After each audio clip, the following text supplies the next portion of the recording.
right, so Dwight, give us a little history of the practice.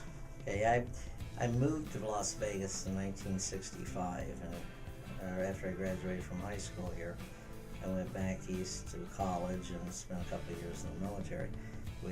My wife and I relocated here with our 2 children in 1977, and we initially went in for 5 years with a fellow that I mostly learned what not to do, and I think if nothing else, you served as a bad example. Exactly. I think the first thing I had to do is learn the right and wrong and understand what he did right, and especially understand what he did wrong. All right, so Dr. Brooks, we are here in the reception room. In fact, I'm just one step inside the front door, and so this is what your patients walk into. And why don't you introduce your right-hand woman, Pat, here?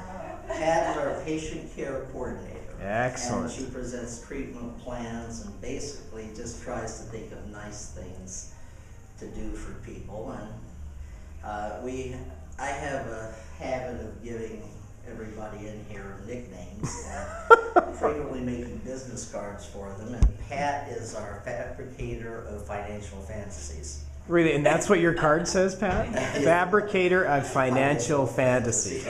After 5 years with as an associate, I had a unique opportunity to take over a practice of a retiring dentist who wanted to stay for a little bit longer, but was looking for an exit. So my first great mentor, I guess, would be this wonderful fellow. Joe was the first Jewish dentist in the state of Nevada. Wow. And I took over the largest practice that had 4 rabbis. And, a little southern redneck. You didn't convert? No, not quite.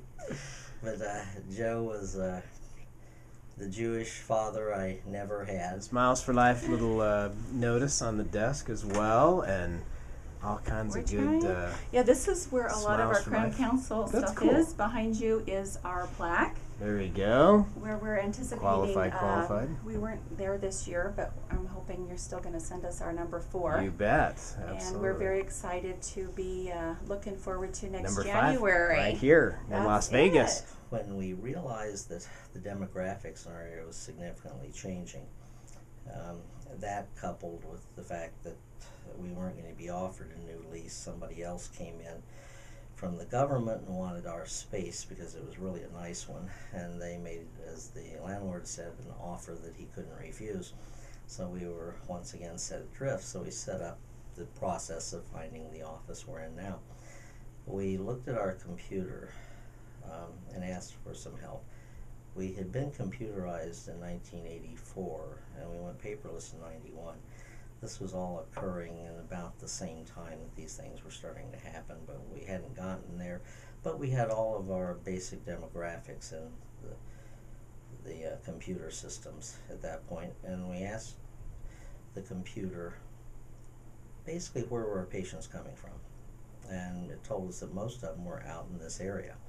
And we looked at the one that would probably cause the least amount of problems. We knew that it wasn't where we were, so we had to go somewhere, either out in the valley or up in the west side where we currently are now. And I just happened to be working with a bank that was in a startup position, and when we filed our paperwork, we had a complete demographic analysis. We used that to look at growth projections and stuff and selected this as the target area. And when we found this place, it was just rafters and wall studs and stuff, and I walked into it that day and I just felt like I put on a nice comfortable overcoat that was just right. That's where I needed to be.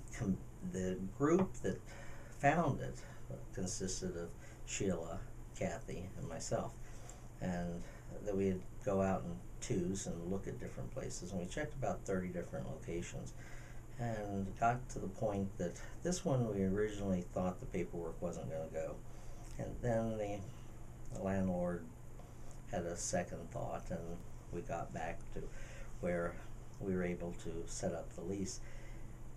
Now Sheila has been with me for 33 years. Kathy retired after about 28 years with me, and the two of them were really the inspiration, and that this is where it finally was going to be, the design. All right, you've been here 10 years.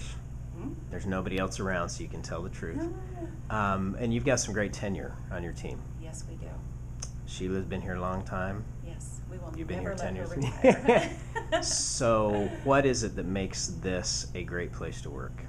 I think it's just really the office culture that is here, and it stems from the doctor and goes all the way down, and it's because we're allowed the freedom to really do our thing. Yeah.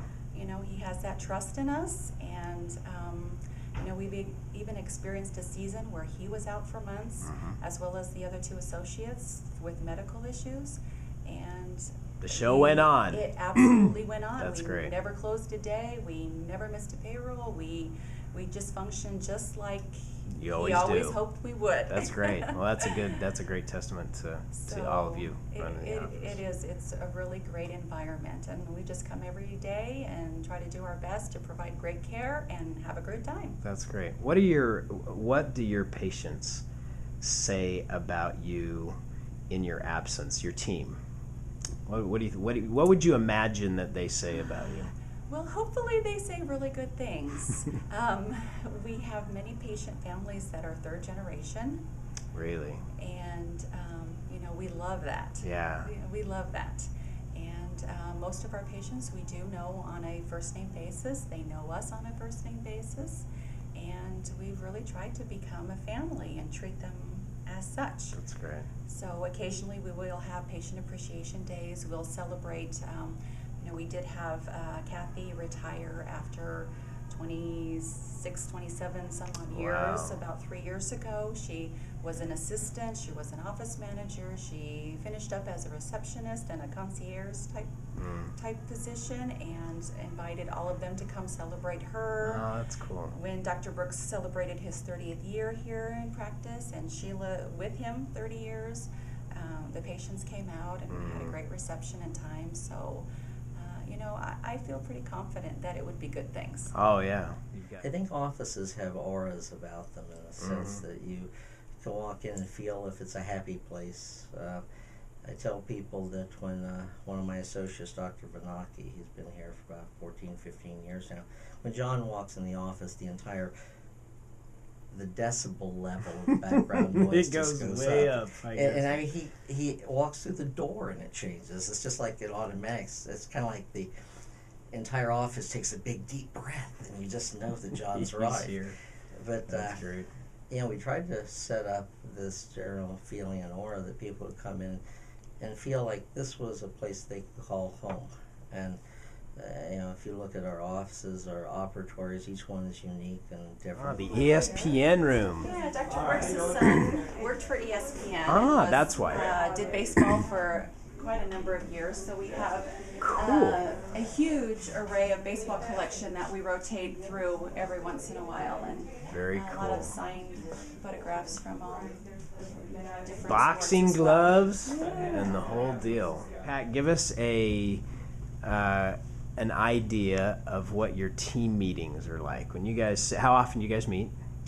We usually meet at least once a month. We also, one of the kind of unique things about, I think, this practice is Dr. Brooks, and he really respects us all and our education and our experience, and he doesn't really micromanage the office or even really manage it, really. He allows us to do it. So we have a management team that usually meets as frequently as that. And is he a part of that or not? Yes, he is. He is. And then You we let him have come each- every once in a while. Yeah, we do. good. And but we have also every department of the practice represented, and we basically work out the direction that we want to take the practice. You've got some engineering in your background. Yeah, Right? I was my undergraduate work at Northwestern. My majors were biology and electrical engineering. Biology, electrical engineering with a little bit of Japanese art on the side. and 2 years as a minor in theology. In theology. This Comparative is, you are the theology. true Renaissance man, Dwyte. I think that probably is the simplest description. Art, engineering with a little religion on the side to keep everybody honest. Yeah, I like dabble in all and master none. it. There you go. I don't...